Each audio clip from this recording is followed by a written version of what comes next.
মিথ্যাচার করেছিল কিনা? মিথ্যাচার না ভাই, উনি কি মিথ্যাচার করলো কি সত্যাচার করলো দরকার নাই। আমি 90 সালের যে বিপ্লব, আমি মিলিটারি পুলিশ মেজর ছিলাম ঢাকা ক্যান্টনমেন্টে। আমার বাসার ঠিক আয়নাঘরের পিছনে ছিল। কারণ অকারণে আমি যাইতাম ওই মসজিদে, আমি নামাজ পড়তাম, আমি জায়গাটা চিনি। আমি আপনার 5 সাল ছিলাম চট্টগ্রাম র্যাবের, কারণে অকারণে ঢাকায় আসতাম। ওটা ছিল জয়েন্ট ইন্টারোগেশন সেল, অনেক জঙ্গি টঙ্গি নিয়ে ওখানে ইন্টারোগেশন করা হতো। ওই জায়গাটা একটা দৃশ্যমান ছিল, কিন্তু পরবর্তী থেকে ডেভেলপ করে এটাকে বন্দিশালা করা হয়েছে।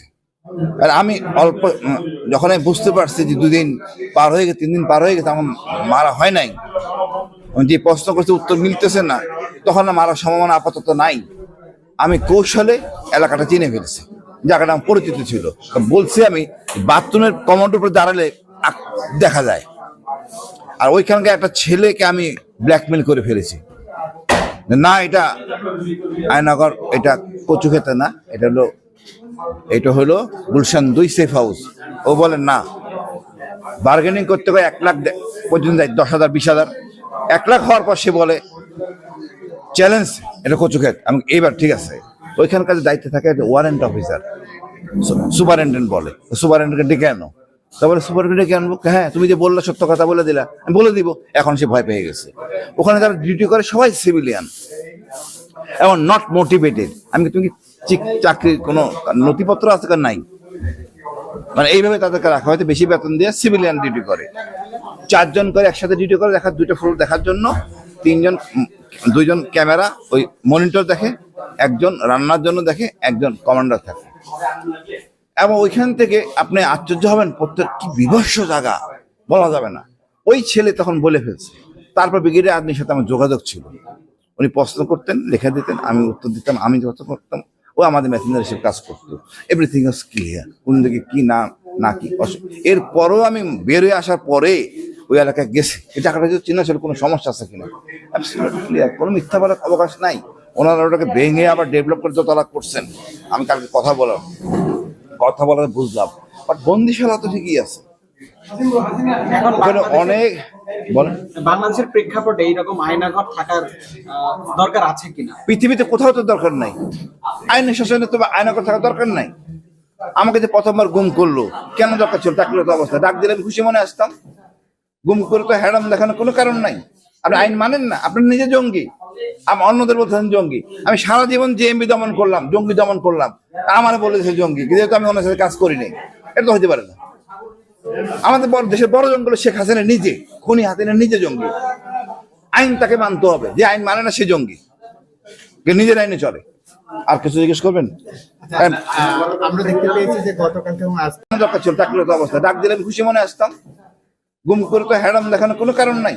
আপনি আইন মানেন না, আপনি নিজে জঙ্গি, আমি অন্যদের বলতেছেন জঙ্গি। আমি সারা জীবন জেএমবি দমন করলাম, জঙ্গি দমন করলাম, আমার বলেছে জঙ্গি, যেহেতু আমি ওনার সাথে কাজ করিনি। এটা তো হতে পারে না। আমাদের দেশের বড় জঙ্গল শেখ হাসিনা নিজে, খুনি হাসিনা নিজে জঙ্গি। আইন তাকে মানতে হবে, যে আইন মানে না সে জঙ্গি, নিজের আইনে চলে। আর কিছু জিজ্ঞেস করবেন? আমরা দেখতে পেয়েছি যে গতকাল এবং আজকে 2 জন আয়নাঘর থেকে মুক্তি পেয়েছে। 2 জন না, আরো অনেক পাইছে হয়তো, বা আমরা জানি না। আরেকটু কথা আমি অ্যাড করতে চাই। কিছু পুলিশের অতি উৎসাহী সদস্যরা গতকাল আমাদের চোখের সামনে, যখন সরকারের পতন হয়ে গেছে, দুপুর 1টার সময়ও নির্বিচারে আপনার সাবমেশিন গান দিয়ে গুলি করেছে, 303 দিয়ে, এবং সেটার ফুটেজ আমাদের কাছে আছে। মানে এই ধরনের অতি উৎসাহী পুলিশ সদস্যের বিষয়ে আপনারা কথা বলেছেন কিনা? আমরা বলতেছি প্রতিটা বিচার, প্রতিটা হত্যাকাণ্ডের কমিশন করে বিচার করতে হবে। আমরা পরিষ্কার বলতে পারবো যে কোন এলাকায় পুলিশ ডিউটি করছে।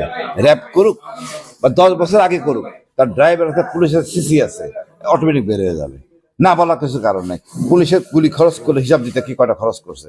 পুলিশ যদি এই সময় গুলি করে থাকে, অত ভুয়া গুলি করে ভয় আতঙ্কে বাঁচার জন্য, এই জিনিসটা আবার যদি এইম করে থাকে, আমাদের পুলিশের মধ্যে অনেক শত হাজার ভুয়া পুলিশ আছে বাইরের, এরা তো এক জায়গায় আছে, টিম হিসাবে আছে, এদেরকে ব্যবহার করতে সরকার, যার জন্য ঘটনাটি করছে। আপনারা বলতেছিলেন যে আমি তো মানে আমাদের হিন্দু সমাজ বা অন্য সংখ্যালঘু আমাদের গর্ব, আমরা এদের গুছিয়ে রাখবো, কিন্তু ওদের ওই যে ধর্মের সুবিধা নিয়ে এই অসৎ লোকগুলি পুলিশগুলি কাজগুলি করে সবারই বিতর্কে ফেলে দিয়েছে। তারপরে মনে করি দেশটা আমাদের পুরানো দরকার নাই, এটা আমাদের সবাই আমরা গোছায় থাকি, শান্তিতে থাকি। নতুন বাংলাদেশ, আমাদের নতুন বীরশ্রেষ্ঠ আমাদের আবু সাইদ ভাই, আমি গর্বিত, স্যালুট টু হিম। ধন্যবাদ ভাই। আরেকটা একটু প্রশ্ন করতে পারি? আজকে আপনাদের দাবি ছিল যে আয়নাঘরে যারা রয়েছেন সকলকে মুক্তি দিতে হবে, জাস্ট এই কথাটা একটু বলে দিন। আয়নাঘর না শুধু ভাই, আয়নাঘরের একটা সিম্বলিক, ডিবির কাছে, এনএস এর কাছে, বিভিন্ন জায়গায় লোক গুম আছে, এমনকি ভারতেও আছে, থাকতে পারে। মানে এমপি সালাউদ্দিনকে নিয়ে গেছে, অন্য কাউকে নিয়ে যায় না আমরা জানি না। আমাদের ইলিয়াস আলী ভাই সম্বন্ধে পরিষ্কার করতে হবে, ইলিয়াস আলী ভাই সম্বন্ধে পরিষ্কার করতে হবে, কোথায় সে কি হয়েছে, মানে বিচার করতে হবে। কিছু খারাপ কিছু হয়ে থাকে, যারা মারা গেছে বলতে হবে, অন্তত পরিবার জানে মারা গেছে, যারা ব্যাপার স্যাপার আছে, ধর্মীয় ব্যাপার স্যাপার আছে। সুতরাং সবাইকে ছাড়তে হবে, কোনো ওইসব আদে বাদে জিনিস চলবে না। আমি বলছি পেতাত্তা সরকারের যারা আছে এরা কেউ থাকবে না, এটা নিয়ে কোনো আলোচনা নাই। ধন্যবাদ।